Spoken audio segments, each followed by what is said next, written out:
bonjour la famille. Maman Bijou dans le lambela bino. Ça fait longtemps et ça a abonné la maman sous va déclarer.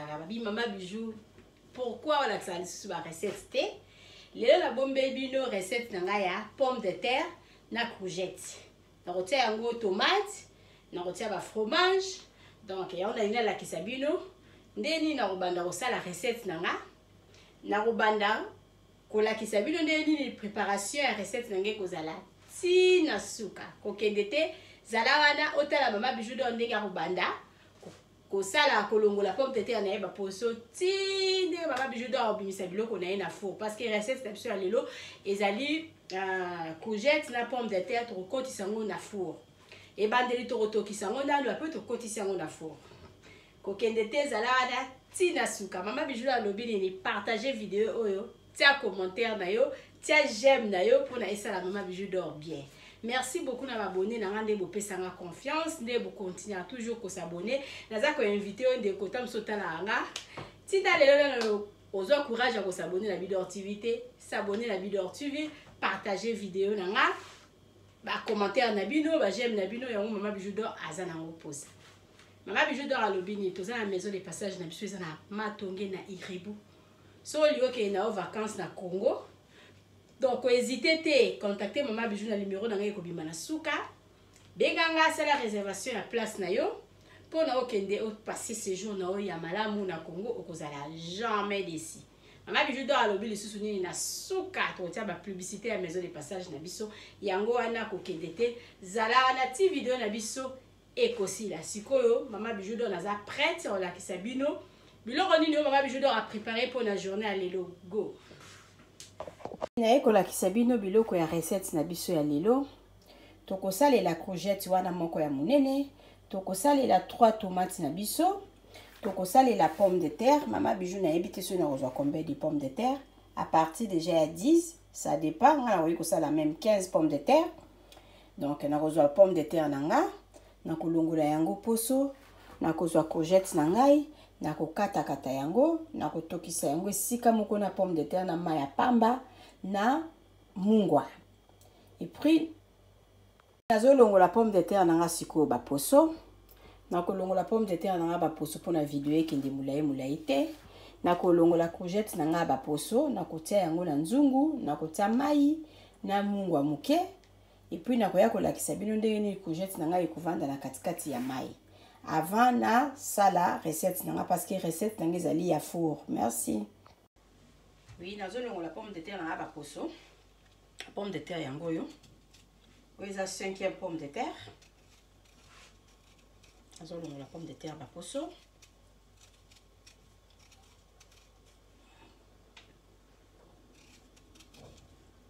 Pomme de terre na no longo ba poso boye.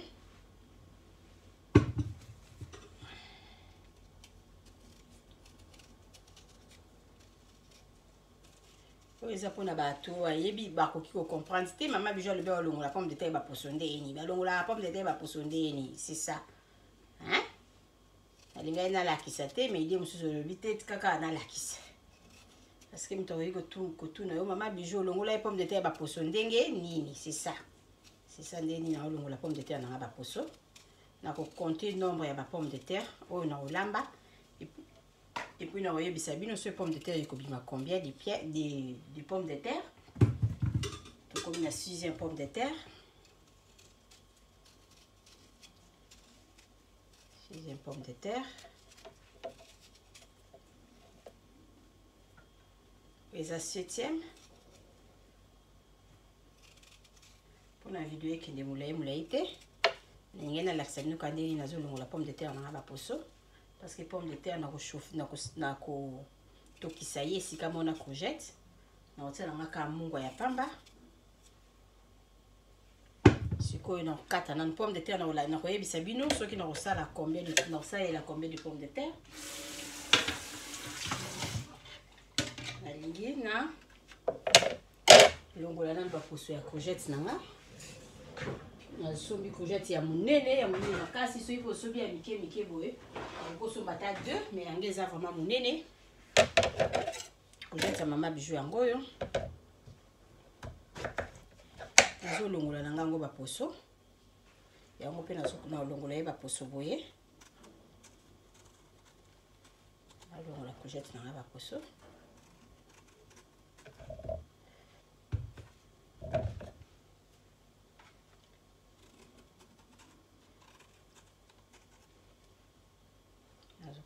nazolongola courgette ba poso boye pe na okata ye rond pomme de terre pe na okata ngo rond na okata pe tomate nanga mais tomate nanga na kotokisa yango te tango courgette na pomme de terre ekotoka nde mama Bijou akoya kotia mozzarella nde na koya kotia tomate nde na kosopela yango crème fraîche na kotia lisusu fromage râpé likolo biloko oyo ekotoka ezali nango kaka courgette na pomme de terre parce que eza légume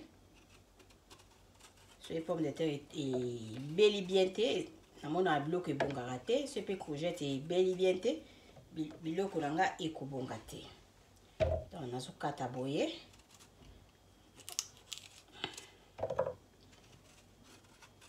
zolongolela biloko courgette ba poso après naokata ngo nasilisi kolongola ba poso ya courgette nanga ba poso ya pomme de terre nanga nazwi 15 pommes de terre courgette moko ya monene 3 tomates donc pomme de terre nanga na okata yango boye azokata pomme de terre boye pomme de terre nanga ezokata maboye boye ndenge mo pe courgette na okata on pe kana ba forme oyo donc nzungu nanga kata pomme de terre nanga boye na maboko ko tuna mona ngoza plus rapide par rapport na katara awa courgette nazokata pomme de terre boye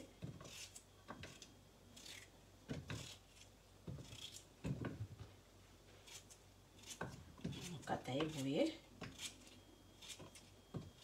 tous les 15 et kata maboye 15 pommes de terre nanga mama Bijou kati yango yo eza 15 pommes de terre na kotia mai na kati nazokata sikoyo courgette oyo na kokata ngo na osangisa ngo esika moko na pomme de terre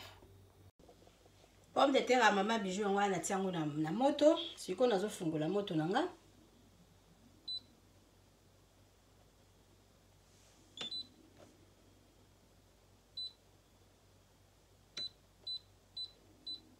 natie nanga ngo kaka na nef natie pomme de terre nanga na moto nazwi mai natie mai na pomme de terre mai faut ezala kaka moyenne donc mai ata mai soki eleki yo kolinga vraiment te ke pomme de terre ebela penza elemba potopoto pomme de terre ekozala kaka mwa makasi donc ebela vraiment potopoto te natie mai na pomme de terre et puis na kotia mungwa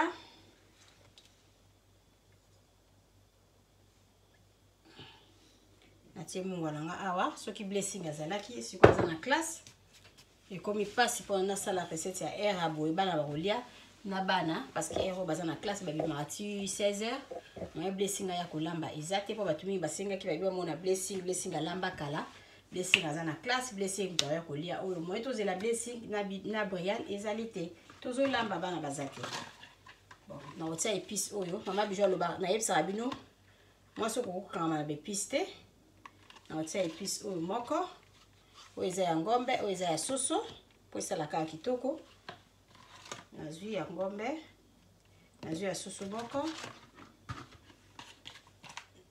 nazwi pe ya ngombe moko donc c'est ça na kotia pe muscade natie muscade nanga likolo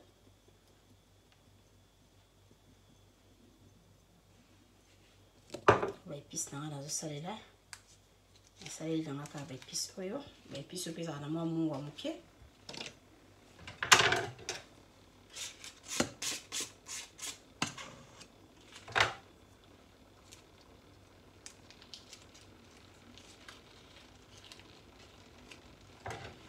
épice nanga awa kati nasopela mwa huile d'olive moke naosalela huile d'olive nanga yango oyo nasaleli huile d'olive natie huile d'olive nanga na biloko nanga sikoyo na tanda na kata sikoyo courgette natia courgette nanga likolo nazo finika ma biloko na finiki yango sikoyo naza naleki sikoyo na opération ya kokata courgette na ngai courgette nanga naliyebisaki bino na sukoli yango mpe bien courgette eza déjà propre tomate eza déjà propre mais tomate ekota sikoyo te courgette nanga mpe nazokata eka na forme oyo ye mpe ifo azwa mwa moto atoka alemba mpe kaka moke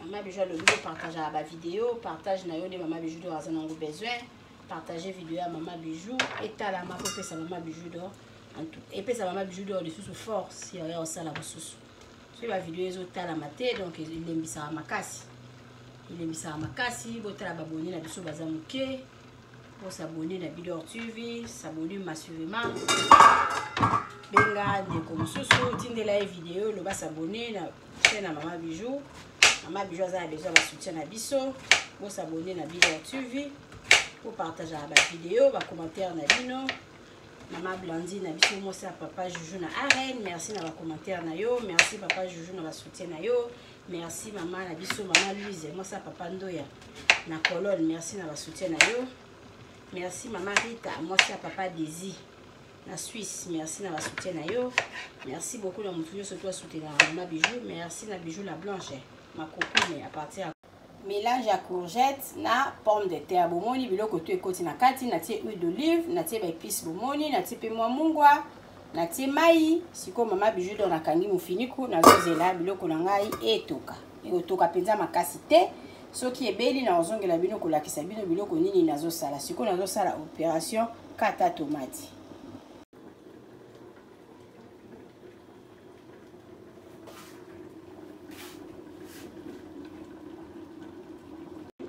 oui tomate ya Mama Bijou na kati on peut ka ba romboye na kati pe tomate nazo kata pe tomate na ka boye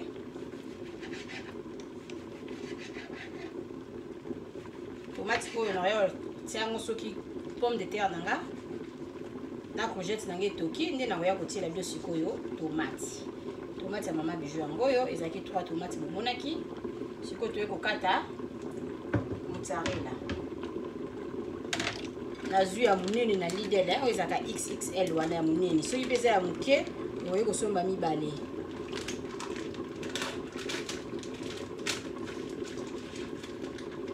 ezalaka na mai na kati mai wana Mama Bijou asopi mai wana nazwi kaka mozzarella na ngai yango mpe na kokata epika na forme oyo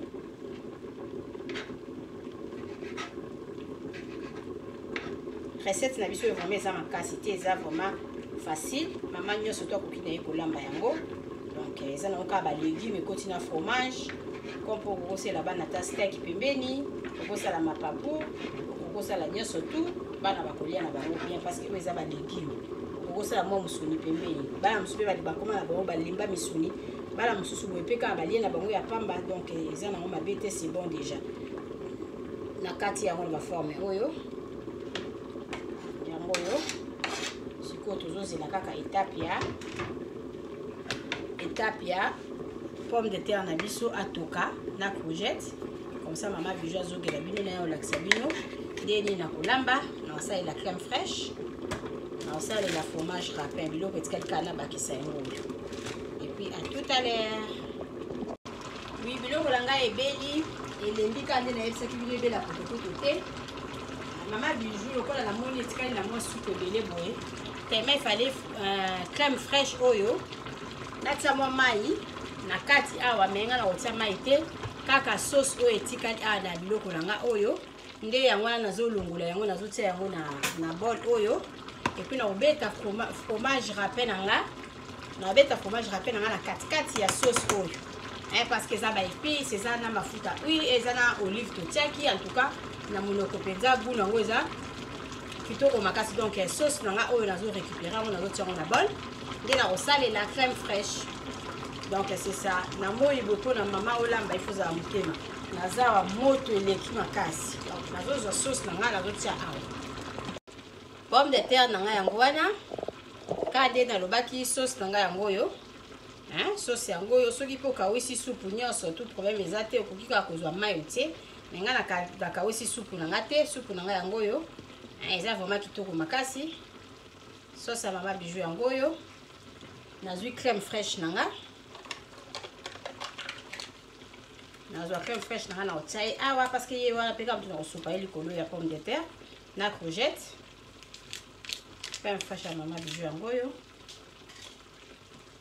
nazwi crème fraîche na mama na biso lui mama na biso wivine na Zindof yo lela aluka ba recette donc ba recette ya bana yango yo wow ba recette ya bana yango yo ok na uzwa sauce oyo yango nde na osopela likolo ya pomme de terre na nga avant na tia fromage na biso fromage râpé donc osala boye mama bijou alobi mayele esila ate moi si faut zala mayele quoi naza ko inviter mutu nyonso to otala video na nga ata mosusu oyebaka te biso awa toza na maison de passage na biso eza mpona bino mpona baséjour na bino na Congo donc natalo bien okosala séjour na yo kitoko osala séjour na yo vraiment ya malamu sécurité assurée nyonso tout eza kitoko donc fromage rappel nga apena kobalula yango mpona na komélanger yango malamu mpona kosopela likolo ya biloko eza kaka sauce oyo outi na pomme de terre yango nasaleli fromage rappel na ngai sikoyo tokomi na étape ya kozwa sani na biso tokokotisa na four yango oyo tozozwa pomme de terre nyonso tout na courgette toza kotia ye awa ok nasina tie na mélanger donc pomme de terre nanga na courgette oyo natokisaki natia yango déjà na kati ya nzungu ya sali nanga oyo nazosalela biloko na four nafungoli four nanga déjà na 200 fromage nanga oyo nakataki fromage oyo tosalela yango pizza yango déjà nabandi koklasse yango na katikati ya sani nanga oyo nazokotisa na four fromage nanga yango oyo nazo classé yango après na otia sauce tomate après na koya kosalela bino sauce oyo natisopaki sauce nanga oyo nasalelaki ya crème fraîche likolo na suka tokotia fromage râpé et puis recette na biso esili tokotisa yango na four abandi siko ko classer tomate nanga oyo eza ba tomate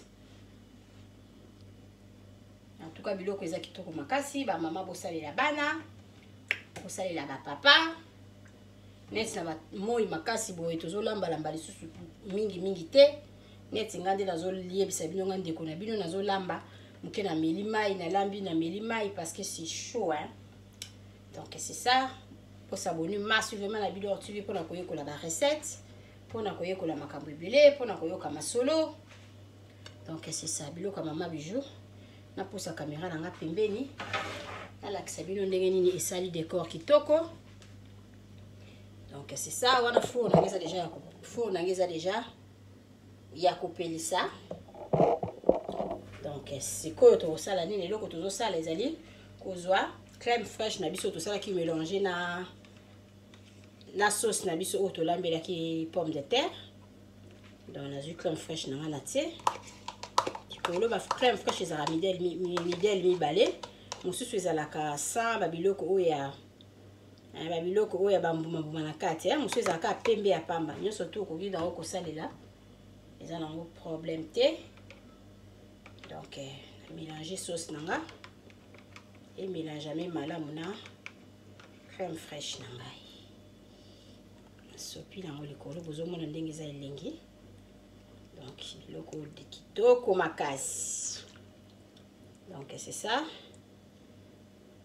Je vais inviter Moutounia. Surtout que nous avons Congo contacter Mama Bijou pour la maison de passage na biso. Et ça n'a pas tombé na Irebu A37. Benga Mama Bijou soit information. Ça la réservation na yo pour na séjour na Congo. Donc ndak na biso na kinto ya batina ba mindela le poso pembe. Donc ndak musa na biso remezo tambola kitoko. Mama Bijou na lobi moi oyo nzaba pamboli vraiment pambola rapenzako. On a tous les chambres net ici koyo. Tous a vraiment la place té. Non, c'est ça Mama Bijou biso tozu ba place to kumi sinzambe tozu pété. To kumi sinzambe parce que nyo surtout ezaka makambo. Donc c'est ça, c'est que le retour ça les alika ko bakisa. moi fromage rappelle biso likolo. Et puis cocotte ça y na four. On a maté fromage rappelle nga. On ça ka boire moi ndambu parce que fromage rappelle yango pas zika kana ye. On ça ka moi muke boye. Likolo après na ozong c'est biloko na four. C'est biloko nga ebeli. Na koya ko lakisa bino ndeni biloko oyo ekobima. Donc vraiment il faut que tu là na lakisa bino na ta on a okoti ça on a sina pelisi déjà four. Mais ta on a okoti ça na ta là vraiment après air nini ba minutes combien koki ko sala et puis na ozonga pona ko yebisa bino. On a komi ko lobaki na témoin Albert. Ils allaient chasser à 250. Là la tesco moitié à 250. Et ça ba maman ba tuna maman bijou. Aujourd'hui qu'il fromage en ndenge nini. Donc ça 250 na zui moitié na yango. Moitié na onde na zui. O na ti likolo ya biloko la ngai. Siko maman bijou nazo kotisa ngo na four, nazo zongela bino bientôt na oyebisa bino soki sali combien 2 minutes. À tout à l'heure. Oui, biloko la biso yango euti ko bima siko na four. Maman bijou dort à lobby, soko lingi vraiment ekauka makasi. Donc c'est-à-dire au moins sauce on a la salade qui a crème fraîche. Ko sala sauce wana ta mususu na sauce te, otuzu ka crème fraîche apamba otie. Mais ce mieux okoki kotia mwa mai mukie kaka. Otie mwa mai mukie pona ekangama. Obi otie mwa sauce wana mukie ya ebele te. Ka pona oza na facilité ya kobalo la crème fraîche na yo. Après au sopi. Maman bijou nga la salaki sauce ya ebele. Yango bomoni biloko langa ebeli neti soupe. Donc c'est-à-dire ce qu'on a besoin et kangama makasi kotia sauce ebele tenenge maman bijou dor atiaki. Parce que ko risque ozelaka ti ba tomate na yo ba fromage na yo biloko likolo ekozika mai ekodumete. Mais nga siko na moni que ça va. Donc na sauce oyo bana ba olia na bango bongo parce que donc sauce yango ezali sauce ya mai ya pamba te ezali sauce ya crème fraîche et kosala kaka ba bien. Maman bijou dor na katango na tia yango na sani bon na lakisa bino ndeni biloko nanga ebeli kitoko tina kati. Ok, biloko ya maman bijou yango esili kande na uti koloba na bino soko lingi vraiment ekauka ko tia soupe lokola maman bijou dor atiaki sauce ebele te. Otie sauce na ya muke omone ko bima pe mai ya muke mais biso to lingaka boye. Parce que sauce wana bozomona mai wana eza vraiment kitoko makasi ezali donc sauce ya crème fraîche. Donc maman bijou alobi lisusu na bandeli soko lingi okawisango okokawisango na ndenge ni okokawisango okotia sauce na yo muke par rapport otia sauce ndenge maman bijou dor atiaki. Biloko la biso yango ebeli. En tout cas maman nyonso to omona recette oyo ko hésiter te sala yango eza vraiment kitoko makasi. Okopesa bana okopesa libota ba kosepela makasi. Bozala toujours na Bidor TV, bozala jamais d'ici, nazo invité bino, bo s'abonner massivement na Bidor TV. Maman bijou dor alobi ande ba recette, s'abonner pour na ba un plus na maman bijou dor azana ngo besoin. Mbote na ba mosi nyonso, mbote na ba abonné nanga. Merci beaucoup na batu nyonso bazobenga nga pour na maison de passage na biso. Maman bijou alobi bokende musika te bozala wana, botala ba publicité na biso ya maison de passage. Ya voiture à location na biso, toza na boutique na biso za na kin, eza na Irebu A37 na Matonge, boutique na biso, soko za na mutu ta muso za kana Europe, oza na mutu lingo tindela ye ko sa ela eta musu cadeau, ta musu ya parfum, ya vin, ya moi ilamba. Contacter na libero oyo ekobima na suka, benga maman bijou, tinda mutu na ona Congo kuna, azui eloko yo awa na maman bijou bo sololi. Maman bijou alobi maison de passage na biso eza vraiment na bon prix to bandi na $15 ti ko matati na ba $30. Appartement na biso ya $15 ça dépasse oko kofuta na Congo okofuta na $15. So okofuta na Europe okofuta na 15 €. Botala ba publicité na biso appel na yo maman bijou dor alobi okozala jamais d'ici pour na kosala la réservation ya voiture na yo réservation ya maison de passage na biso pour na okende ko visiter boutique na biso. Nalingi bino mingi bo partager vidéo oyo soko s'abonner en tout cas profiter s'abonner pour na kopesa maman bijou dor courage babonner et mata babodi na biso eza vraiment muke partager vidéo oyo pour na etalama pour na mbala sima na zongela bino commentaire na yo maman bijou dor azana besoin bye. eye na kati ya matonge maison de passage na biso ya goyo maison de passage na biso eza na ba climatiseur ezali climatisé maison de passage na biso eza na matonge na Irebu A37 maison de passage na biso toza na ba appartement oyo ezali ya 2 chambres salon cuisine. Tous les 2 chambres, on est dans la toilette na kati. Maison de passage na biso tozali na appartement. O ezali kaka salon, salle de bain, chambre na cuisine. Tozali lisusu na appartement na biso o ezali appartement ya pamba lokola chambre na toilette. Toilette na odo salle de bain na ona kati. Chambre o ezali ya pamba o ezaka na salle de bain okoyamba bapaya na yo na kati. Chambre o ezali chambre salon cuisine, salon ezali ya munene comme okoyamba bapaya na yo na kati, comme okoki koyamba bapaya na yo libanda. Mai na biso ebimaka kitoko.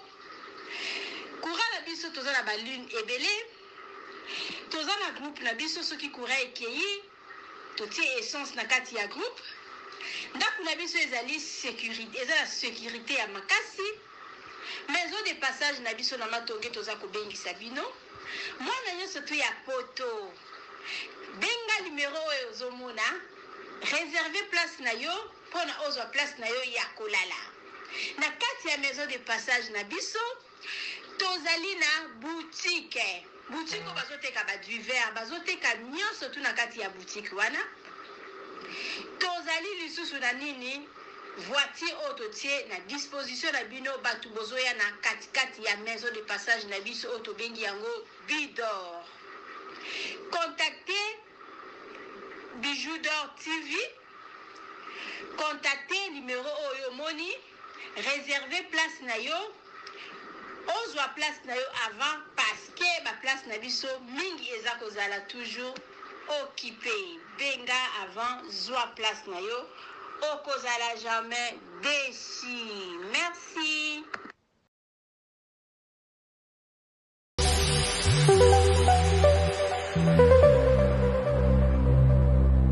Obisonyo sona bilore boutique tokota na biso tolata voyant simba mbogar tala hey ezali na ndenge na yo mwani balobi tokota lelo obisonyo sona bilore boutique tokota na biso tolata voyant simba mbogar tala ayezali na ndenge na yo mwani.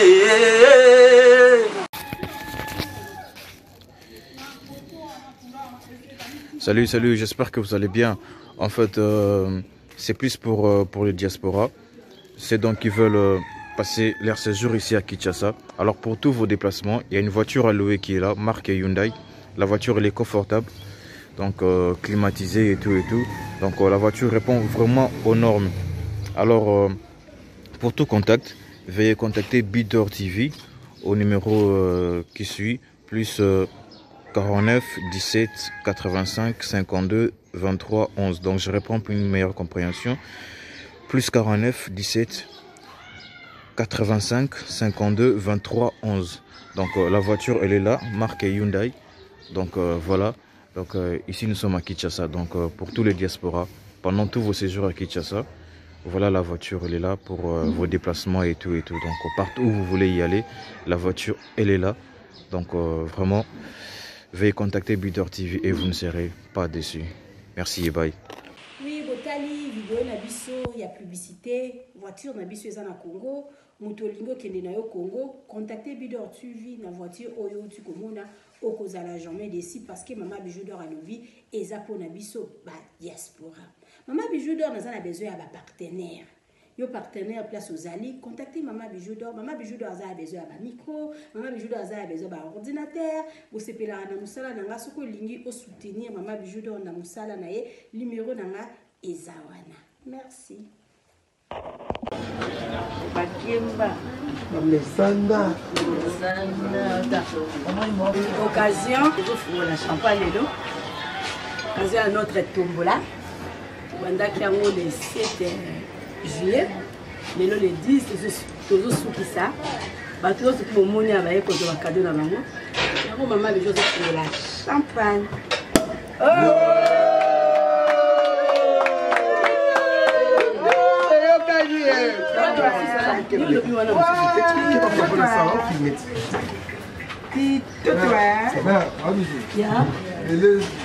Oh voilà ya miliki ya wana miliki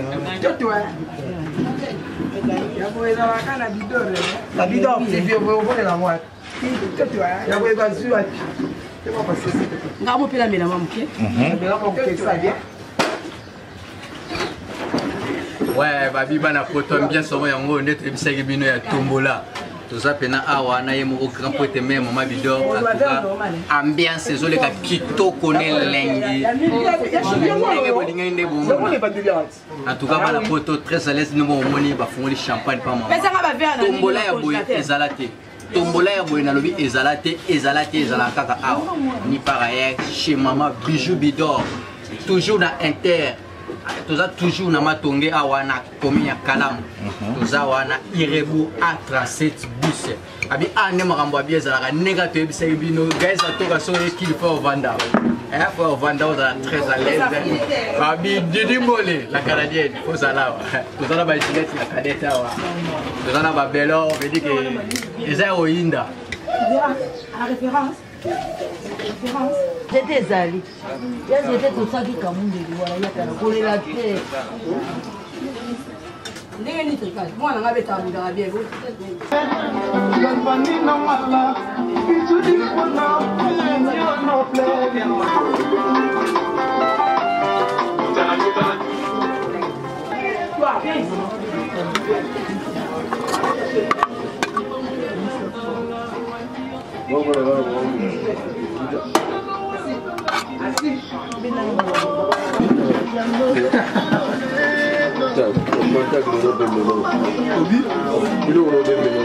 Sindega to isaki bino toza na ambiance na biso ya tombola awa pena vedi ke za koyinda batu babandi kolia vedi ke na biso bino batu babandi kolia de toza na mère na biso awa mère numéro 4 allié pe aye mère na moni olia na ce pays olingi mère ona mona Sylvia